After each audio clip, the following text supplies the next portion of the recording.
Welcome to episode 3 of AI Marketing Mastery. I'm your host, Casey Watkins. Today we have Cari O'Brien. She is an amazing woman. I did not know this. I was looking over her bio, but she was actually an attorney, lawyer. I did not know that. So I thought I knew a lot of things about you, the whole Disney. We can be friends now since Disney technically owns Star Wars. So that's exciting. That is true. That's very true. But you've been in marketing, 15 years now? Yeah, 17 if we 17? count the number of actual years. I think just rounding 15 plus sounds better. I'm starting to age myself. I know I've been doing this a while too, and everybody's like, so you've been doing this a couple years? We'll go with a couple. Sounds good. So basically today we're going to be covering a topic I just like the most.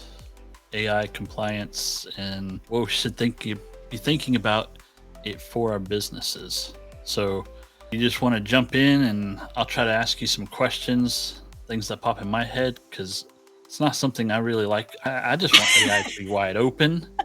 I can do whatever I want to do and not worry about anything. But I know in all reality, any good thing, there's bad people there too. So First, Casey, thank you for having me on with you. It is an honor, and I think you're pretty great too. And yes, we can absolutely be friends now that Star Wars and Disney are under the same umbrella, 100%. I like and love both, so that's good. I am rocking my Disney earrings for those who can see the video for you today, just for that. So also, good on you, mate, for choosing a topic that you're not happy to talk about, but still need to know it. So I give you props for that because not everybody's going to do that. This is your podcast. You kind of choose. And so I do actually give you some kudos for offering a little bit of a more balanced view on things every once in a while, right? Yeah. So I do appreciate that.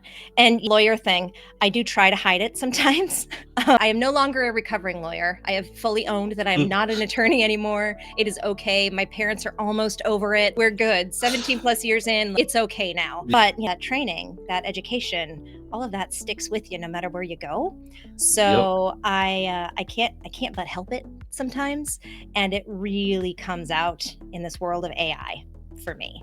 So that is actually how you and I met, right? I was talking about AI governance for marketing teams at a conference, a state of search conference in Texas. And so I'm from Minnesota, by the way. So if the extra elongated O comes out, I'm quite sorry. I can't help that either. But that's how we met. And I was talking about this and you said, oh, we need to talk more about this. I don't like it, but you're not wrong. I appreciated that. So for me, I don't know where to start. I think I'll start where the lawyer kicked in first. How about that? Which is with copyright issues. So the first issue I really came into issues with was seeing all the content that was going into these large language models, what everything is being trained on. Most of that is, or a lot of it is copyrighted material. It's protected content that people have worked hard to create and should be compensated for. And as we may or may not know, if you don't know this, you should now, folks over at OpenAI, folks at all of these places were like, well, of course we had to train on copyrighted material. How else were we going to have enough information to train on? So it was very much one of those act first, ask for forgiveness later. And that is the world that we're in right now because they did act first. And there are a ton of lawsuits going on now with all variety of AI tools, right? It's not just ChatGPT. It's not just Perplexity. We're talking about video. We're talking audio. We're talking images. We're talking content. I mean, it covers the whole realm of creation, creative works, which is what copyright law protects. So I am very much keeping a close eye on the developments here in that copyright world because personally, I believe that the folks who created all that content should be compensated in some way. These tools are now making money. Well, that's arguable. They're charging for their tools. They're actually losing money hand over foot right now. But the idea is for them to be able to make money off of this. So if they're taking in funds, some of those funds should be going back to the people they trained it on. My thoughts, right? Now, the U.S. Copyright Office may decide that things can shift. And should that happen, well, I'll get in line. But the former lawyer in me still toes that line, right? I care about following the law. And so this is where I stand with that issue. and I hide it none whatsoever. None whatsoever. I totally get it. It's weird because like, I watch way more YouTube than I should, just researching and trying to figure out how to do things. And was watching one the other day where a guy created an AI song using Suno and then just randomly uploaded it to the song database list. And he got a copyright strike for his own song in YouTube. It was from his account, from his everything. Like he showed him proof, and they're like, "No, nothing we can do." And I'm like, "Wait, Yeah. what?" That's scary. It is, and it's very murky waters, right? Very murky Yeah. waters. So that's why I've started talking about, well, listen, we're in pretty murky waters. There's a lot of stuff happening that we don't talk enough about behind the scenes. We're all just really excited about these tools. Oh, what can they do? Yeah. How can they help me? How can we be more efficient? How can we create more? How can we create better? All of this really exciting stuff.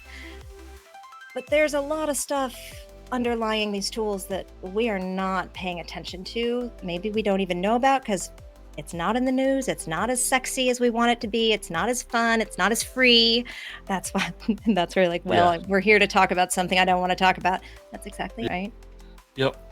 Yeah. I know there's a lot going on that I don't want to see the underbelly. And I know it gets bad. Even some of my custom tools, all I'm doing is making content based off of other content or videos based off of other videos. I don't know. I don't even know what to say. Well, so let's talk about that, right? Why don't we talk a little bit about that, Casey? Let's have some things to say about that, shall we? What folks are doing, like you've created some really cool tools. You've talked a little bit about these. You've created some pretty cool tools that allow you to sift and pull and do that and like create stuff that you feel really confident in. Margin of error for what you're producing is really minimal, which is astounding, right? That in and of itself is fantastic and it's exciting. But what content are you pulling from, Casey? Where is it coming from? Is it a created work by someone else? If so, is that technically protected under the law? And should you? Well, that is the question of the day, right? That is the question. And that answer is not clear yet, by the way. What we do know out of the US Copyright Office is that you cannot protect something that you have created with copyright. With AI. I'm sorry. Nix that. You cannot protect something that you have created with AI. So a very popular case, very well-known cases out there about a book that was created, not just any book. It was a book with both images and content, and images were all created with AI tools. The words, all the authors, but the images, not, right? Technically, because she used AI tools to create them. And the Copyright Office said, you can protect the words, you cannot have copyright over those images. So the murkier it gets as well, it was sort of created with AI.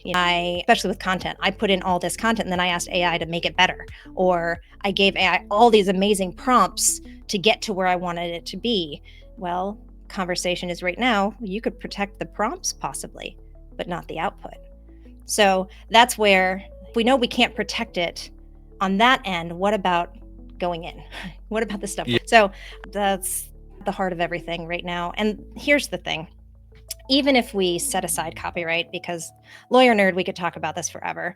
Copyright's not the only issue at hand, Casey, right? And that's where I think we're not talking enough about it, because there are tons of headlines out there about AI being sued, Perplexity being sued, all of these visual tools, YouTube, like everybody is facing something at this point. But we're not exactly talking about human impact or the environmental impact that this is having, at least not enough. It's hard to find those headlines. You don't. And a common refrain from writers. So my background, not just a former lawyer, I've been running a content marketing agency for 11 years now.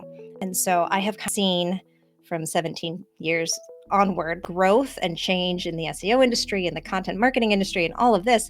I've seen all of these changes occur, and I've seen how AI has come in and made an impact on the type of content, the quality of content that's coming out, and how it is impacting different people in different roles and all of that. And so we talk about in the content world, well, How original is that content that you're creating? How high quality is it? Are you fact checking that? Because AI tools hallucinate, right? So we talk about that. We've talked about hallucinations nonstop. We've talked about originality concerns. Misinformation has become a really big thing as folks can feed not true information into these tools to train it, which can Yeah. become a problem because AI tools, when they pump out content, they sound really like self-assured, right? Sound really confident about the results they're giving you. And so it can be very hard to tell what's real and what's not. And those tools, they don't think. They don't know if it's real or not. They're going to stop and be like, "Are you telling me the truth? I don't know that I'm going to keep this in my training data because I don't trust it." No, AI trusts Yeah. everything you tell it. Trusts everything you tell it. So misinformation is becoming a bigger topic and has obviously been an issue within the latest election cycle and all of that, right? So it's just continuing to grow in there because, as you said, there are bad actors out there. And so how do you protect the tools? How do you protect the training data from being poisoned, right? How are we doing that? And then I would say the thing that we're not talking enough about that is starting to come to light, I would say, is the environmental impact that these tools are having. Every time you run a simple Claude or ChatGPT search, you're using enough power to charge your cell phone, right? It takes an immense amount of power to just run one simple thread. It takes an immense amount of power and water to keep these systems running. And these systems are not everywhere. They don't have these data warehouses built everywhere. They're built in certain places that have access to a lot of fresh water. They're built in certain places that had a lot of land, had a lot of space to build and build out. So we're looking at more rural, more interior of the US. And so it's impacting different communities differently, and a lot of us aren't seeing it, right? We're not seeing it. So what happens if these tools have to continue to take up so much electricity? They have to take up so much water, so much space. And the amount of waste that they're creating is massive. Where does that all go? And again, we aren't really talking about that usage, but what we have heard a lot lately is that these companies are starting to invest in what? Nuclear power. And that's the exciting, sexy thing is, whoa, can we really harness nuclear power and change the way this game is played? Well, I feel like we're just opening a new can of worms without solving the first one. So again, these are topics that we're not talking about because they're not sexy. And in fact, it's a big downside to using these tools. It's a big downside. For a lot of folks who are environmentally conscious, who have no idea what these tools are doing and the impact they're making, and that can make or break whether they choose to use them. What's the right answer? And I say there really isn't a right answer, right? I say you just have to choose. You have to choose what feels right, what feels best. And in the case of agencies, in the case of companies, in the case of having teams, like once you choose, you gotta write that down. You gotta write it down, you gotta share it, you gotta communicate it, and you gotta follow it. Because at least if you can all get on the same page, you're pursuing something that makes some sort of sense instead of this free wild, wild west craziness that we've got going on right now. I will say this whole AI stuff takes me back to the early days of SEO, where everything's a wild, wild west. Yes. Like, you can throw up a website in theory and throw 100,000 backlinks to it, and boom, it ranks on Google mysteriously. Yes. This same feeling I get with AI. I found one today. I'm wanting to do a software as a service, and it took me 2 commands and it gave me a whole front end of a website. I'm like, are you kidding me? That would have took me, it was like, it spits out all the code and everything to where you just upload the code and you have a whole front end, and it has the ability to do the back end. I just haven't had time to play with that today. And I'm like, this would have took me weeks to do, and it's all made in Tailwind CSS, so it's all responsive. And I'm like, are you kidding me? I always thought that it would never put me out of my line of work. This could really put me out of my line of work really quickly. It did put a lot of content writers out of work, putting people out of work. And word on the street is, reports, studies, I'm not just making this up, is that at least half of all jobs are going to be impacted by AI in some way, shape, or form. And job descriptions are going to have to change which means the way you've been trained to do your job is going to change. The type of things you're doing for your job will have to change. And it may not be what you like, enjoy, want, can do, because if certain skill sets are required that you didn't need beforehand, well, now is required. Well, can you get there? How much time will your boss give you to get there? Will they train you, or are they expecting you to do it on your own? What's happening? But Casey, the thing you just said is like, that would have taken me days. Well, that's part of why everybody's jumping into this, right? Is because it is saving so much of our time and allowing us to shift our focus elsewhere. Yeah. Sometimes that's good, sometimes that's bad, because sometimes what that means is we're shifting it to just making more and just churning out more and more and more. To what end? Is it helpful? Is it valuable? Is it useful? Does it do anything new? All of these things, like, are we actually creating something for good, or are we just creating because we need to create, right? So there's that issue, which I've never been a fan of. I don't like to create stuff just to create it. I want purpose, right? I want purpose. But if you can take some of those tasks that would have taken you these hours and limit those so that you can then put your brain to like some harder things, some bigger pictures, some better ideas, growing on something you've heard. If you can do that, see, that's where the exciting bit is for me. Yeah. If it's freeing up your brain and your time and your energy to focus on things that you really could do to altruistic self, like change the world, awesome. Let's do that. That feels to me like a useful way to use AI. So I think a lot of folks are like you, right? They want to use AI because it is saving them time. It is making them more efficient. It is allowing them to focus on higher priority tasks. It's making their job more enjoyable. There are a lot of things, positive things, that these tools can do for us. But, oh yeah, go ahead. Just researching data in spreadsheets. I can't tell you how many backlog reports I've looked at and been like, oh, this is going to take me forever. I'll throw it in ChatGPT and it spits me out everything I need to know quickly. So just simple stuff like that. That part, that excites me because I know the more I do it, the faster and more it'll give me the results that I know I need, or that it knows I need, that it knows I need, without wasting more time of me trying to hunt it down. So absolutely. So feeding the machine. There's another really big issue. I was wondering if we were going to get here. So one of the biggest concerns now is that these training models are running out of data to be trained on. They're running out of original content to be trained on, but they're not going to stop training. So what are these companies going to use to train their models? Well, one, quite possibly AI generated content. So now we're going to have LLMs training on their own stuff, which, by the way, we've already talked about issues with quality control. We've talked about issues with duplicate content. We've talked about issues with misinformation. I didn't even bring up bias and discrimination, which is inherent in a lot of the content we're putting in. So it's training itself on its own stuff that is already problematic. Yeah, it could have a really bad downward spiral effect. Yes, it really could. And to avoid training these systems on its own stuff, there is talk about, well, where else can we get original data? Now, this is just conjecture. I have no proof of this. But I'm doing the digging, doing the reading.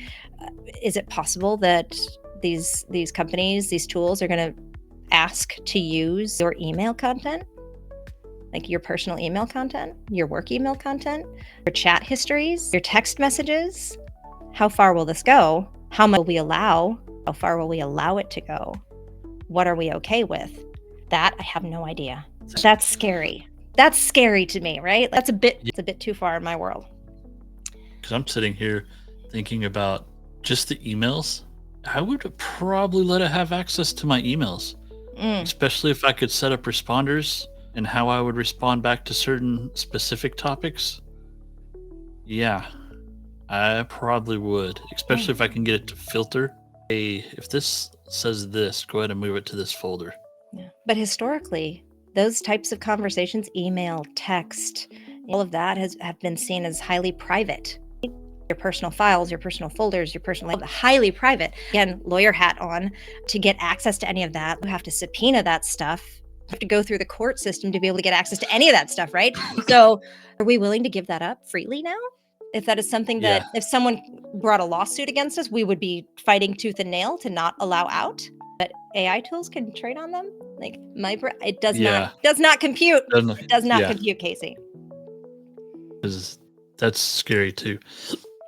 That's really scary. Yeah. You mentioned it there being the wild, wild west. And I will say this, with workers bringing the tools they know and like or are training on to work, and everybody's using different tools, or they're using them in different ways, or they're using them even though they're not fully trained on them. My one thing is this: if you are going to allow AI to be used at work, create a governance policy that covers which tools you can use, to the extent to which you can use them, who's using which ones, which tools are absolutely out. You should clarify which ones are out and why. You should clarify goals behind why you're putting this policy in place so people can come on board. You know the why, we're usually more apt to accept it. And it can actually use the tools that we do use to the best of our abilities. So we get trained on them. We learn as we go. We continue to train. We continue to educate. We continue to pay attention to maybe there are tools that all of a sudden have privacy issues, or that they train on stuff that we're not okay with. So then we have to stop using them. We just have to pay attention. We have to care, and we have to make sure that our teams are on board with the policy we put in place. Just got to put guardrails. Because I know I used to work at a corporate environment, and they did a lot of government stuff. So anything we brought on board, any type of software, I downloaded it was a WordPress site backup decompressor program. So it just unpacked the zip file is all it did, really. Sure. And within 2 minutes of having it downloaded, they're like, hey, why'd you install a DJ software on your laptop? And I'm like, I have no idea what you're even talking about. And it registered as a DJ software. So I got a nice little HR reaming for that. And I'm like, guys, calm down. I just needed to unzip a WordPress file. That was all I did.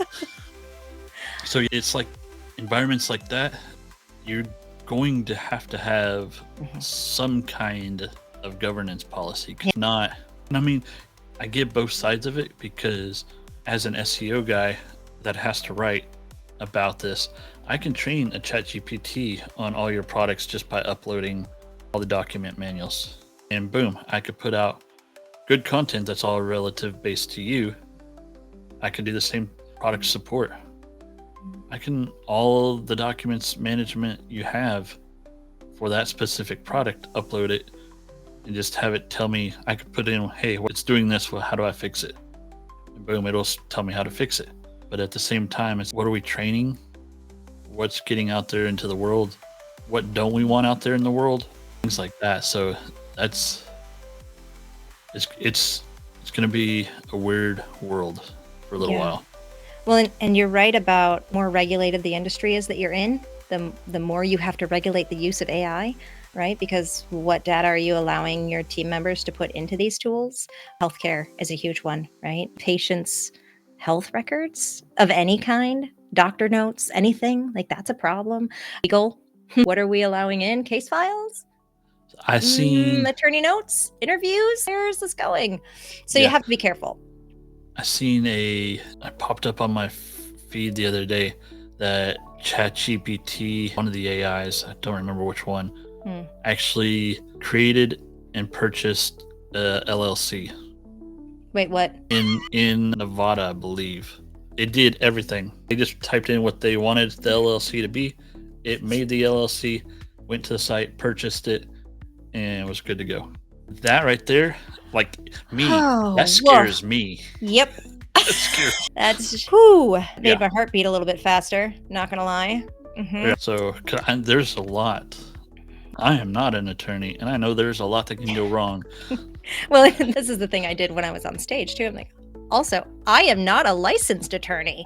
So you take everything I'm saying in as much as you want, but speak to a lawyer that's licensed to help you create a policy that actually will accommodate and accomplish what you need. Okay, see, that scares me. Again, how far are we going to let it go? And what guardrails will we as companies put in place? What guardrails will legislature, if anything, put in place, right? Where's this going? This is a global thing. AI doesn't Yeah. just exist here in the US, right? So global commissions. EU has already started putting stuff out. We're behind them. Yeah, so like, where will we all fall on this? And who's responsible? And Yeah. why? And that's just, I think this conversation is just starting. It's just starting. So we'll see where it goes. Yep. I'm not surprised that we're behind the EU. I'm not, but I'm surprised that they are not as far ahead as I would think they should be, if that makes sense. Well, Normally, they're on top of things a whole lot faster than we are. these tools, this industry, the AI boom is moving way too fast. It's moving Yeah. so much faster than anybody expected, including the folks who are creating it, right? So it's hard to keep up at that pace when it's just going and growing. So the thing about it is, no matter where you are, no matter where the industry is, no matter what, like, you just have to step in. Wherever you are, step in and make some choices to protect what you're creating and to protect what other folks have created, if that matters to you. And so I will say this, it depends upon your usage of it. Because like I would consider us more like power users per se. And I got my mother, she has ChatGPT on her phone. Because what she likes to do is get on there and be like, hey, I want to send a text message to my kids that we're going to do this event on this day at this time. And they need to be thinking about bringing such and such with them. And hits enter and lets it put out a nice little text message, and then she copies and pasted it over. And I'm like, really, Mom? You spent more time telling it what you wanted than actually doing it. And what the audio recording option is for sending text messages. I'm like, well, and I will say this. I have taken some of her text messages, thrown it into faceless video creators, and like a little Santa Claus doing a whole little skit to send to all the kids. So I do have fun with it too. And I can't. so there's some fun things you can do with AI and not be so serious. Oh, absolutely. And every tool is now baking AI in some way, shape, or form. Phones are coming with AI chatbots baked in. They're just here and everybody's using them. You can't avoid it. YouTube on this channel that this video is going to be posted on, I got the inspiration tab unlocked for me. When you hit it, it generates AI titles and descriptions based on your previous videos and what it thinks you should make your next videos on. And I'm like, what is going on? Again, that's an efficiency thing, right? And who doesn't love a good, like, I'm telling you, using your time wisely matters, right? So that's good.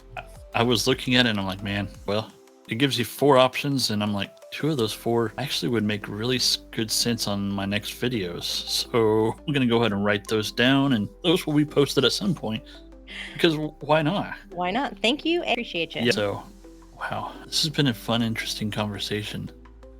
I don't know how. I know I need to start putting in some rules for myself, because I need to, well, especially having clients, I need to be able to protect their information and data. So that's something I need to start thinking about. For the most, go ahead. I was just gonna say, that's the thing too, right? Even if you're a team of one, you should still be thinking about this. If you run your own business, whether you're a freelancer or solopreneur, if you're starting to build something, put the foundations in place now.